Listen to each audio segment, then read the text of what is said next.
Hari Om, Bhagavad Gita, chapter 13, verse 12. Kshetra Kshetranya Vibhaga Yoga. In the last verse, Bhagwan Krishna said, what is knowledge and what is ignorance? Always or continuously and consistently reflecting upon the self and keeping the purpose of knowledge of truth is knowledge. So he explained what is knowledge. Then he said, whatever is opposed to this is ignorance. Simply finished in one sentence. What is knowledge is continuously and consistently reflecting upon the self and keeping the purpose of knowledge of truth is knowledge. Then what is opposed to this is ignorance. This is what Bhagwan Krishna said in verse 11. Now verse 12.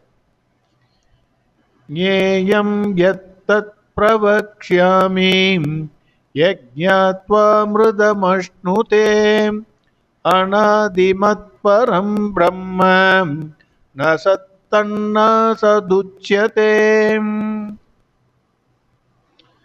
Before getting into the verse, I remember a small story. This is again a common story. Many people may know this. A pandit was traveling in a boat and was crossing the river Yamuna, which was in spades. On the way, the pandit asked the boatman. He wanted to spend his time, so he asked him, "Did you read Ramayana?" The boatman replied, "Sorry, sir, I don't know. What is Ramayana?"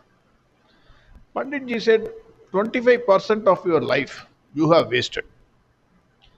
Then he asked, do you know anything about Mahabharata? Boatman again said, he's a fellow like me. He immediately said, "Sorry, sir, I don't know anything. What is Mahabharata?"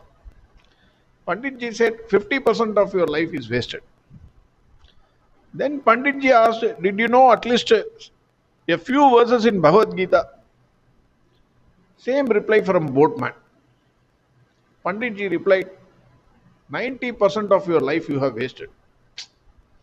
What a human life is very precious. You have wasted 90% of your life. The boatman was calmly going, and suddenly he asked, "Sir, do you know swimming?"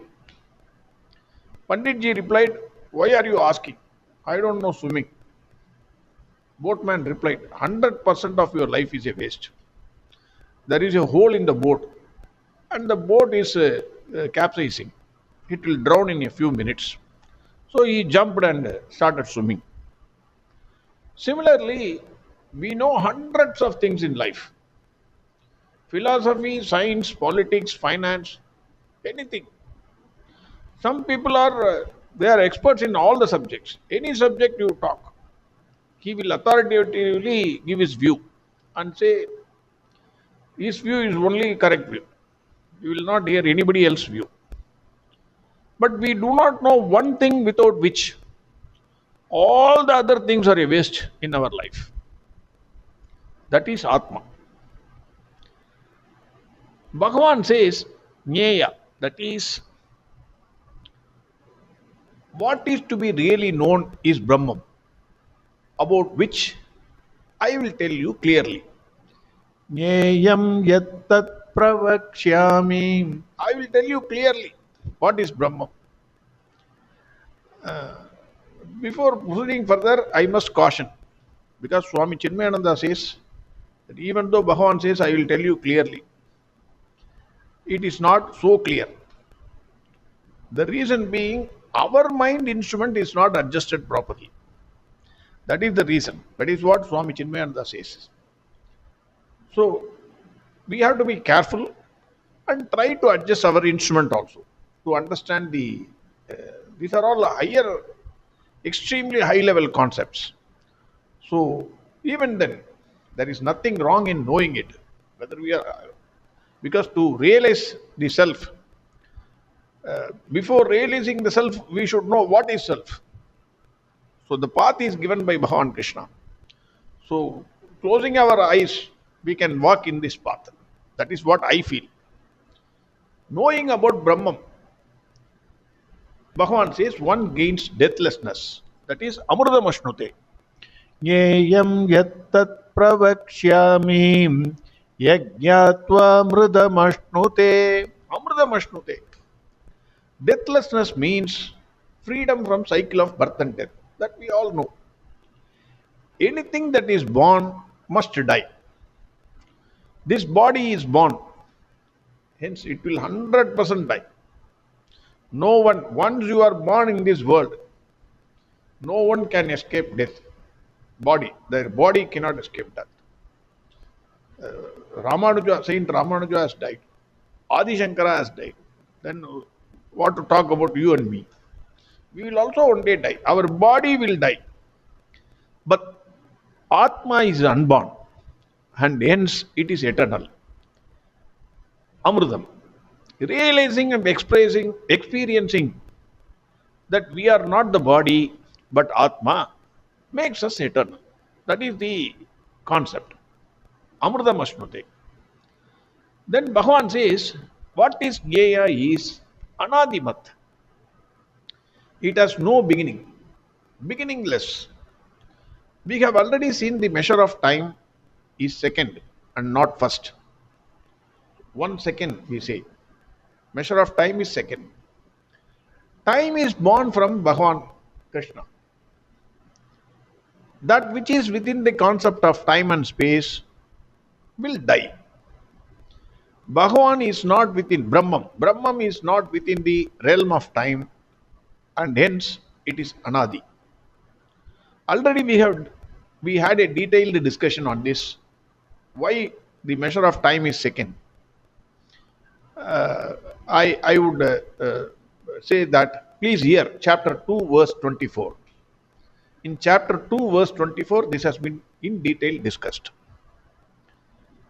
Then Swami Dayananda Saraswati says Brahman is neither Sat nor Asat.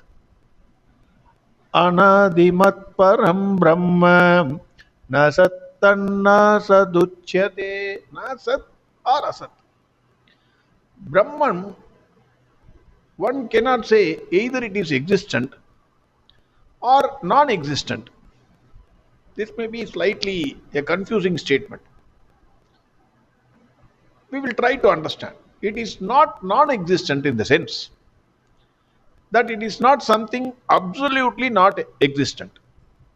Similar to something like a rabbit's horn. A rabbit is not, anybody will know, rabbit will not have a horn. So you need not have to explain that. It is not existent. In this manner, you can't say. It is not existent because it is not an object, but it is the subject which is self-evident. I repeat this. It is not existent because it is not an object, but it is the subject which is self-evident. It cannot be known by the body, mind and intellect equipment. Then the question is, how can I know this Brahman? Is the question. Swami Dayananda Saraswati says, it is revealed by the Shastra or Shruti Vakya. He quotes Adi Shankara here. This is wonderful. In this world, all words are meant to reveal some sense. Please note carefully. In this world, all words are meant to reveal some sense. It may reveal certain category of objects, jati, an action, kriya, an attribute, guna, or a relationship, sambandha. That is, all words, they are there for revealing some sense. He gives the following examples. Cow reveals the species. He cooks, he jumps. It is the action words, reveals the action. The color of something is white, black, blue, etc. It is an attribute. He is the owner of this cattle. It shows the relationship. These are the examples given by, I don't know whether it is Adi Shankara or Swami Dayananda, but it is quoted by Swami Dayananda Saraswati. Brahman does not belong to any of these categories. It does not belong to any species. It is free from attributes. It undergoes no change to perform an action, and it is not connected to anything. Hence, it is neither Sat nor Asat. Then Swami Chinmayananda, both the explanations are wonderful. So we have to see what Swami Chinmayananda says. Swami Chinmayananda says the theme we want to study is subjective and not objective science. This Brahman is subjective. The method you follow for objective sciences is not the method that can be followed for subjective sciences. So both are different. You cannot adopt one method for the other method. This study requires certain adjustments or living the values which was already given by Bhagwan Krishna. Otherwise it will be tough. You have to fine tune your mind. Otherwise this study is not very easy. He says that. He gives the following examples. A medical college student cannot adopt the learning of veterinary science method because both the methods are different, even though animal, but science is different. Human body is delicate, and vice versa. Similarly, physics cannot be studied in a philosophy class, or a philosophy cannot be studied in a physics thing. Both are totally different methods. We are going to study Brahman, which is beginningless. To study things which are within the realm of time is one method. That is objective science. We are all within the realm of time and space. Objective science. The same method cannot be followed to understand the timeless. That is subjective science. That is what Swami Chinmayananda says. Swami Chinmayananda says, spirit, that is Atma, identifying itself with matter, that is our body, and suffers the delusory sense of mortality. To rediscover the spirit in us is to attain immortality. We are always thinking our body. We are thinking we are body. He says to rediscover the spirit in us is to attain immortality. This is the goal, for accomplishing which we have to tune our inner equipments.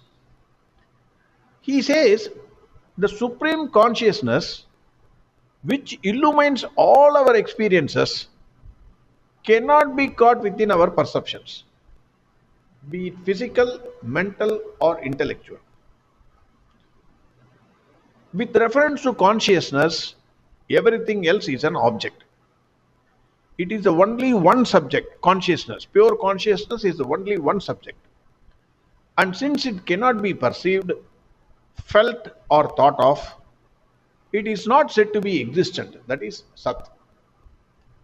Nor consciousness can be said to be non-existence, as already we said. The example is rabbit's horn. It manifests the entire world. Hence it is neither Sat nor Asat.